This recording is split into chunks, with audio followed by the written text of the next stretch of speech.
Please জলদি চলো, সকাল হওয়ার আগেই আমাদের বাস স্ট্যান্ডে পৌঁছাতে হবে।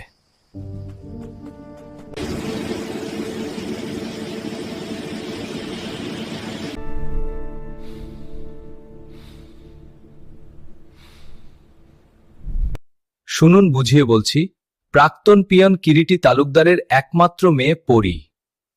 পিড়িতে মজেছে মন, কিবা হাড়ি কিবা ডোম।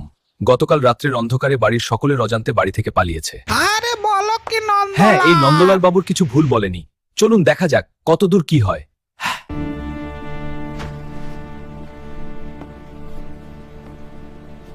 বলুন, আপনার কি অভিযোগ আছে? স্যার, গতকাল রাত্রিতে আমার মেয়ে বাড়ি থেকে পালিয়ে গিয়েছে, এই জন্য মিসিং ডায়েরি করতে এসেছি।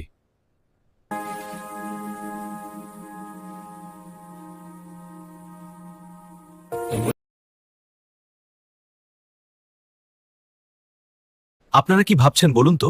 দেশের এরকম যুদ্ধ পরিস্থিতির মুখে কার মেয়ে কার সঙ্গে বলুন তো? শুনুন, এক কথায় বলতে গেলে আমরা দেশ সেবা করব না, আপনার মেয়ের পেছনে ঘুরে বেড়াবো।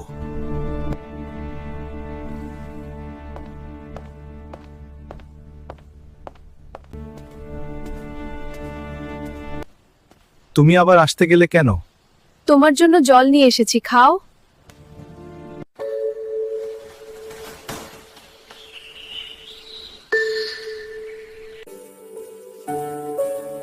দেখো কি এসব বুঝি অনা করছে।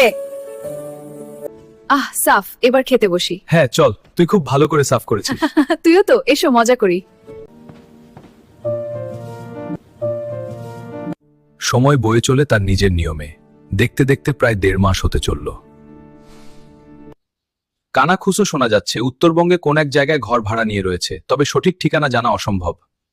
প্রাক্তন পিয়ন কিরিটি রায়ের একটাই বক্তব্য, আমার একমাত্র ভালো মেয়ে পরি এ কাজ করতে পারে না। আরে ভাই, আপনার মেয়ে যদি এতই ভালো, তাহলে অন্য ছেলের সাথে চোরের মতো কেন হাত ধরে পালালো? চোরের মতো কেন হাত ধরে পালালো? চোরের মতো কেন হাত ধরে পালালো? হ্যাঁ, এই নন্দলাল বাবুর কিছু ভুল বলেনি। চলুন দেখা যাক কতদূর কি হয়। মানুষের কানাকানি মিথ্যে অপবাদ শুনতে শুনতে মন যেন আরো খারাপ হয়ে যাচ্ছে। তুমি কষ্ট পেও না রাই, মেহের প্রতি সত্যিকারের অন্তরের ভালোবাসা হয়ে থাকে, তাকে ফিরে আসতেই হবে।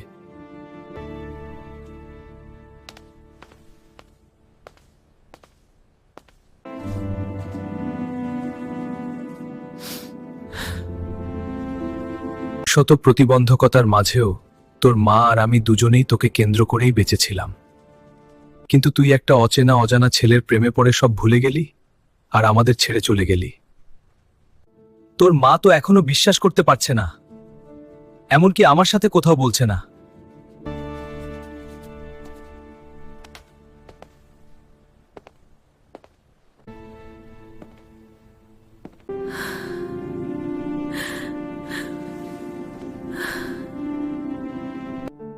শুধু তোর ঘরের দরজার সামনে বসে আছে, সান্ত্বনা দেওয়ার ভাষা খুঁজে পাচ্ছি না।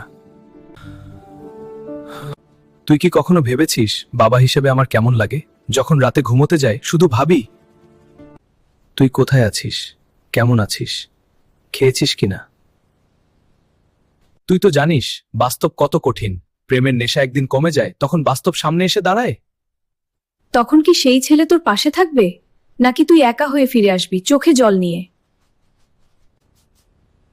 রাই, তুমি এসো, বসো। আমরা তোকে অভিশাপ দিচ্ছি না মা, শুধু কাঁদছি।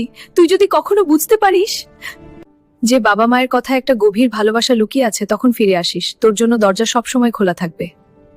আমি তোকে বুকে জড়িয়ে নেব, কোনো প্রশ্ন করব না, শুধু বলবো এসে পড়েছিস, এইটুকুই যথেষ্ট। তোর ফিরে আসার অপেক্ষায় আছি। তোর কথা ভেবে চোখের জল ফেলতে ফেলতে ডায়েরিতে লেখা শেষ করছি। ভালো থাকিস।